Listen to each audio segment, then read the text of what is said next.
1877 electric football. Stu and Steve with electric football. 1877 electric football. Send us a PayPal payment today. It's week 4 in the NFL. I don't know if you guys know that. That's the stinking Cars for Kids, which is probably a wonderful charity. I don't know. Bet it is. But boy, they have the most obnoxious song commercial Sticks stuck with in you my forever. head. Ugh.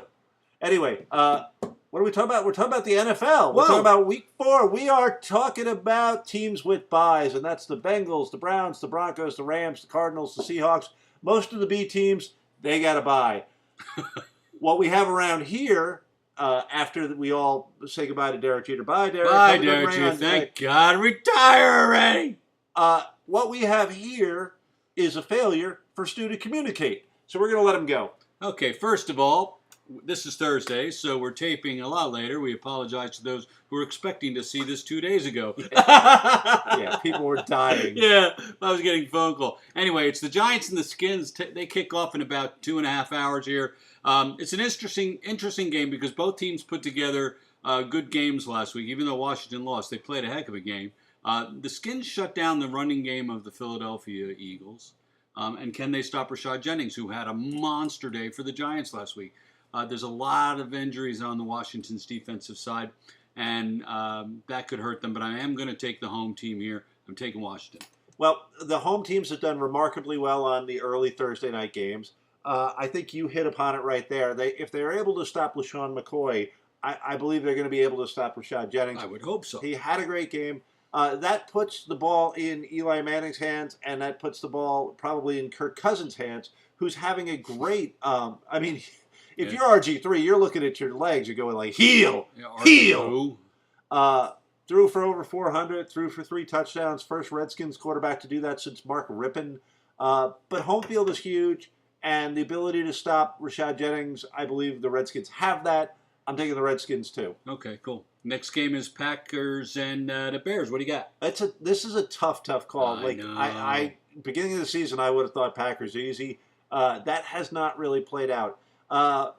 Packers fans need to get real nervous at 1-2 and not looking particularly good on either side of the ball. Mm-hmm.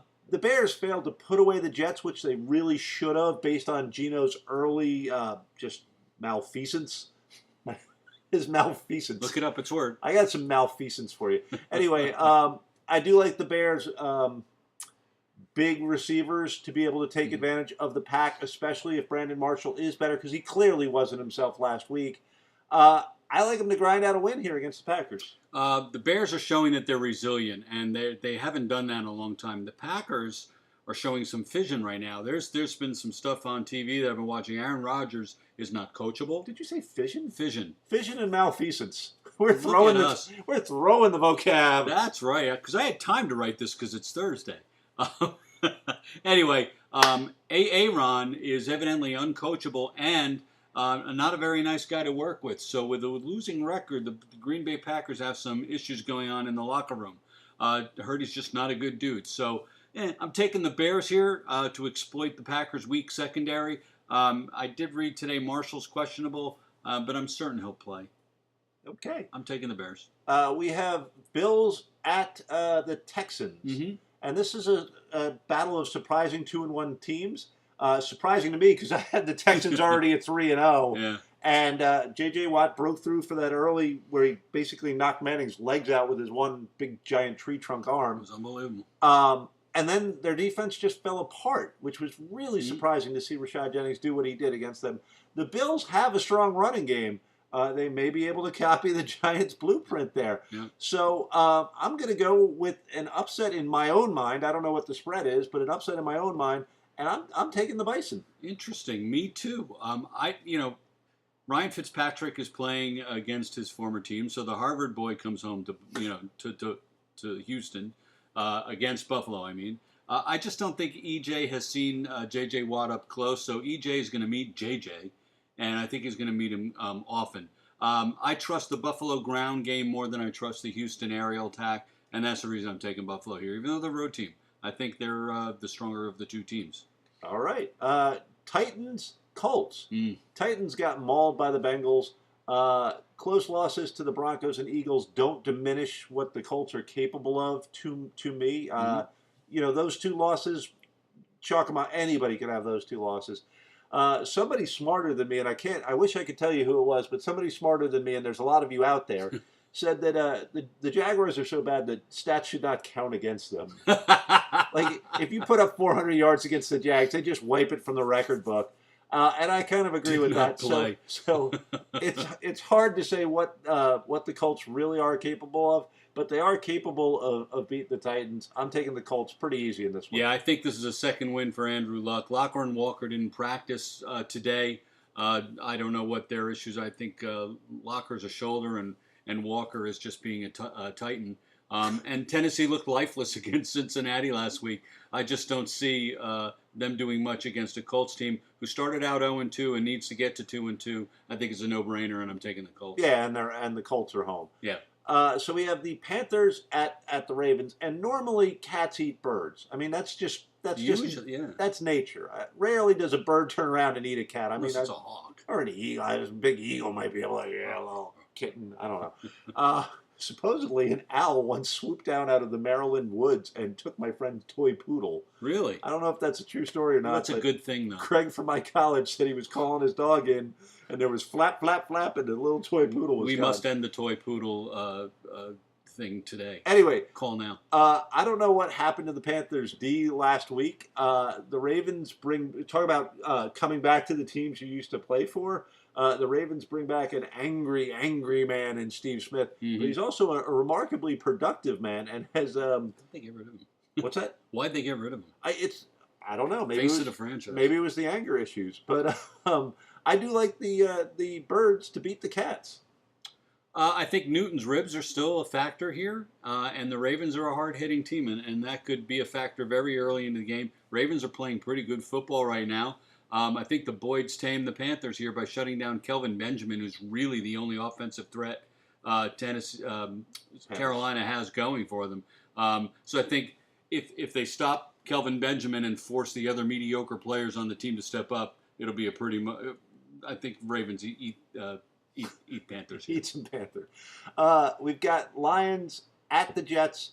And Calvin Johnson's status is up in the air right now. There are reports that he hasn't practiced and that he's not likely to play. That does change this a little bit, but I don't think enough. I think 1-7 is a real possibility for the Jets as they go against the Lions, Chargers, Patriots, Broncos, and Bills.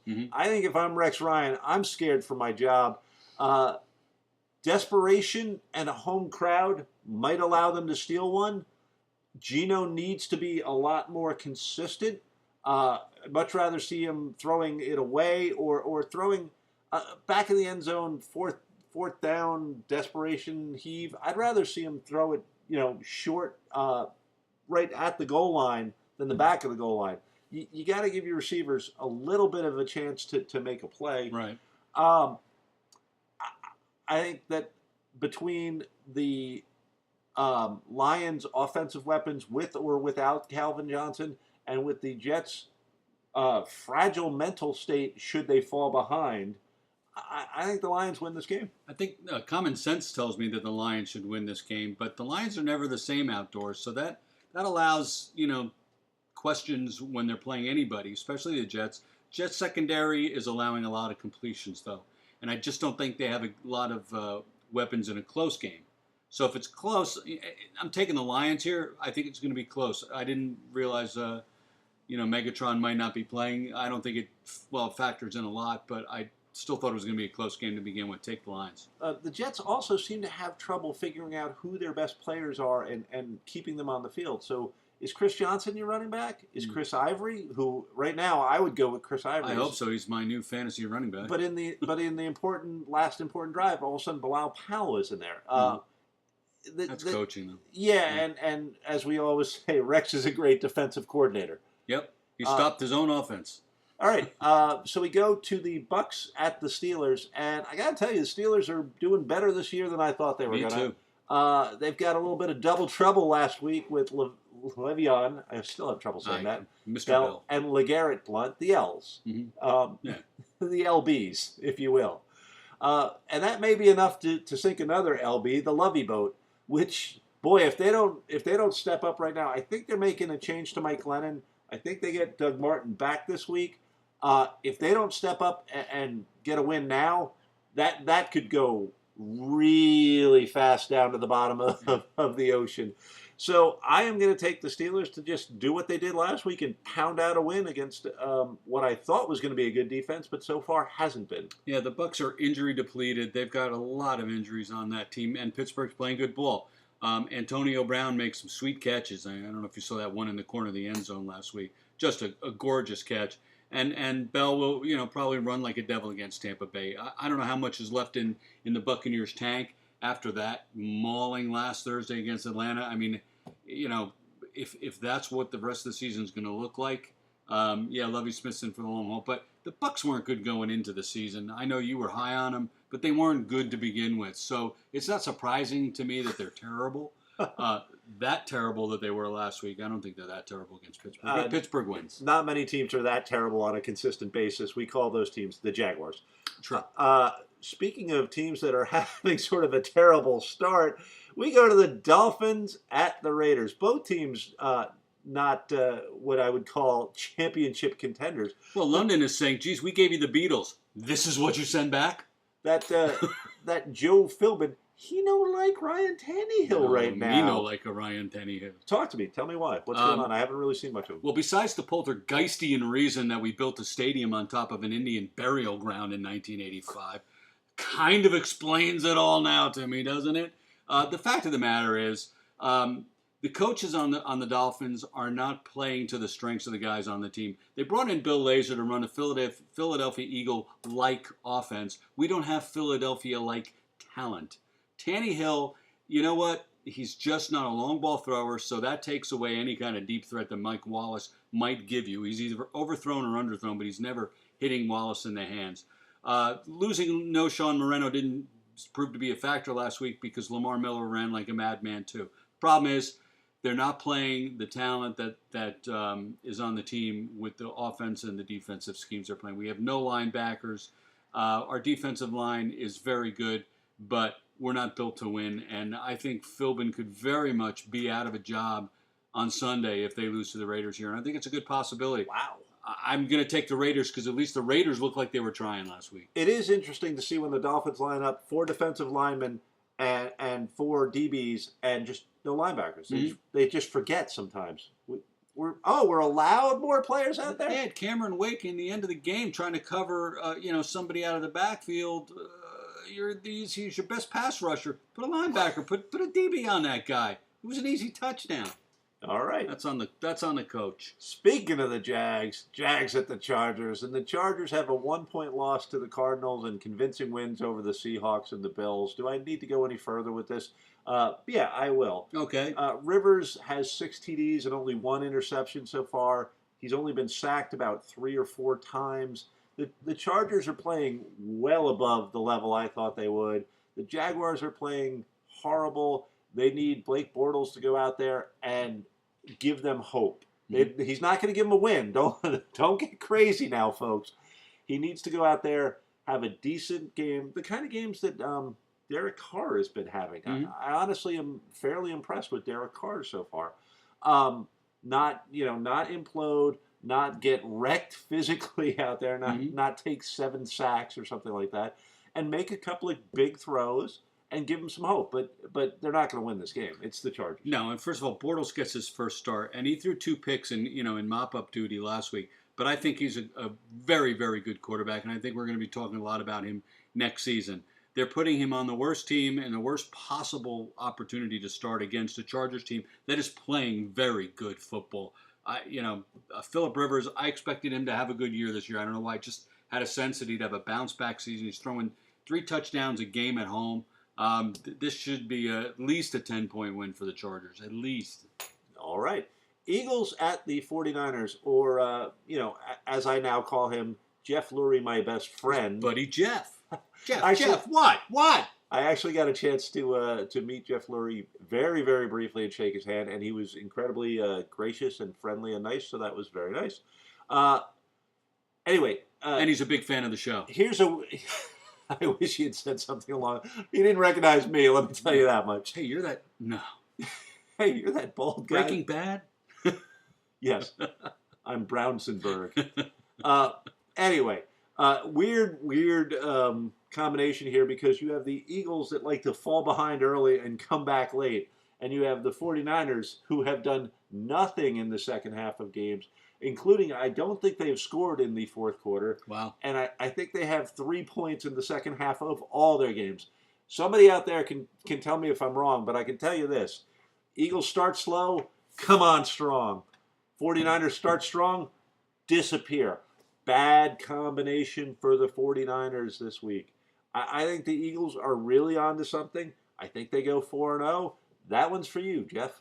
All right. I disagree here. I think McCoy is having a dismal season so far. They have not found a way to get him moving. And I know they've been playing some tougher defenses, but this is a guy that led the league in everything last year, and he's way down the charts on everything. The Birds have gone behind every week against weak teams. I don't know that they can come back against a stronger team. San Francisco fades, but if you have the lead in San Francisco, it's awfully much. I think it's much harder to come back against the 49ers than anybody else that they've played so far. So I'm taking San Fran at home. Sorry, Mr. Lurie. It's definitely time that we disagreed on something, and maybe I'm being influenced by my friends in high places. You've got Lurie eyes. Speaking of influence, Falcons at the Vikings. And Matt's out sucking on an injured toe. He's out for the season. And comes your boy Teddy. Adrian Peterson is in so much trouble that I think he's in a witness protection program right now. So it's Teddy B time. And much like what I said about Bortles, we need Teddy Bridgewater to get in there to not be overwhelmed by the speed of the game, to not be overwhelmed by the decision making. He's going to have to make adjustments. He's going to have to read defenses. We don't have Peterson. We don't have another security blanket in Kyle Rudolph. Mm-hmm. I don't see a way that the Vikings come out of this game. My hopes as a Viking fan is that Bridgewater will put up a decent game. No interceptions, 220. Maybe one touchdown, maybe 16 for 21. Give me a touchdown. Keep us fairly competitive, and I'll be happy. But the Falcons are playing much better. Mm-hmm. Matt Ryan has been playing much better. There's no way we win this game. Yeah, I mean, the good thing for you is the Teddy Bridgewater era is beginning because Matt Castle was not the quarterback for this team. They got Bridgewater. It might be a little earlier than they expected to play him, but I think that's a good thing for the Vikings. You got to see what this kid's got. He was a great player in college. Matt Castle's been a backup who's, had a couple starts because of injuries. Guess what? I think Castle's career is over. The bad thing for Bridgewater is he has no running game to count on. It's really going to be relying on this young kid's arm, and I think that's a bad thing against this Falcons team. The Falcon team obviously can light it up against a lot of teams, as they did against Tampa. I don't say that's going to happen again. That was just the most dysfunctional game I've ever seen played by a pro team since the Dolphins got decimated 62-7. But I think Atlanta wins this pretty handily. Let me do one more little thing. So there was a question to one of the NFL experts, and they said, who's got the best defense in the NFC North? And they discussed Detroit, they discussed the Bears, they discussed the Packers, and then they were just like, okay, we're done. We're not even an afterthought right now, and that hurts. Saints at Cowboys. Mm-hmm. I'm going with our one and only fan, Lewis. I'm going with the Saints. I think, first off, Jerry Jones loves them hookers, and I think it's starting to come back to haunt him. Well, who doesn't love hookers? I don't love hookers. I've never used a hooker. I've never either, but who doesn't love them? Evidently, Jerry loves them quite frequently. Got no problem with that. Jerry Jones is everything that's wrong with Americans. Let's just say it. He's loud. He's greedy. He's crass. He's a hooker lover. He's everything that's wrong with Americans. I'm everything that's right with Americans. That's why I hate South America's team, the Cowboys. I'm going with the Saints also because I believe that they're going to be able to throw the ball all over Dallas, and Dallas is going to try to run the ball. And I think the Saints will be able to stop that enough. Give me the pass over the run for more scores. Give me the Saints. Who dat, baby? Hard to follow that. I'll just say Dallas. My anti-hooker Jerry Jones rant. Look, the Cowboys are running the ball very well, and I think they have enough defense to win. What was the worst defense last year in the entire world is actually playing decent ball. They are susceptible to a passing team like the Saints, but I think Dallas has the more balanced attack right now, and I think that's what helps them. They keep it on the ground. I'm taking Dallas. All right. Let's do Pats at Chiefs. Crappy Monday night matchup, and I'm going to let Stu. Really? Oh, I think it's quite an intriguing. Do you now? Yeah, well, maybe and I think you should lead off. I think this will tell a lot about Brady. Brady has not had a very good season thus far. They barely beat a Raiders team, and Brady's passes are not looking as crisp and sharp as they have in the past. I don't know if that's age or if he's got an injury that we're not hearing about, but he looks different. The Chiefs' D is better than the Raiders' D, so I think if Brady is injured and or aging, I think the Chiefs can take advantage of that. Niles Davis is filling in very well for Jamal Charles. Nobody's missing Jamal Charles at this point, which says a lot about the scheme here. Niles Davis is a good runner. Jamal Charles is a good runner, but it's the same as No-Shawn and Lamar Miller. Lamar Miller filled in admirably for No-Shawn Moreno. But the Chiefs, can they cover Gronk? That's going to be the difference. Gronk's getting healthier and healthier each week. I'm taking the Pats until they lose often enough where I can say, meh, so I'm going to take them here. Tom Brady looked just fine against the Minnesota Viking team. I can tell you, he didn't look old and he didn't look hurt against us. Brady has not had, for his career, he really hasn't had great receivers, and he's making do with subpar receivers this year. As he always has. Yeah, I mean, he had Randy Moss, and let's not forget that little Wes Welker, who was very, very talented. Didn't win with them, though. Good point, Stu. Good point. Your Patriots hatred is. Oh no, I'm a big. I don't hate the Patriots. I hate the Jets. Okay, you should hate the Patriots because they've been. They beat us when they should. The Jets beat us when they shouldn't. Okay, fair enough. It is. No, I hear you. Anyway, good point about Gronkowski. Will he stay healthy? That's a guess. What impact will Dontario Poe have on this game? We don't know. No, we don't. I just wanted to throw out Dontario Poe. It's the only Chiefs name he knew. He doesn't even know if he's an offensive player. That's practically true. He's the kick returner, isn't he? Yeah. Might have a big game on special teams. It's been a hard week for me.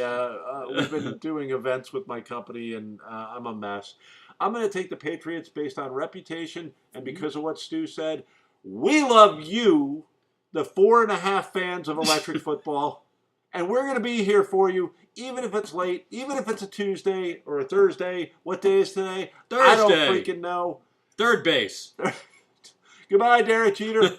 Thank God. Retire already. We'll see you next week on Electric Football. Stu Pace. Steve Brown. Peace out.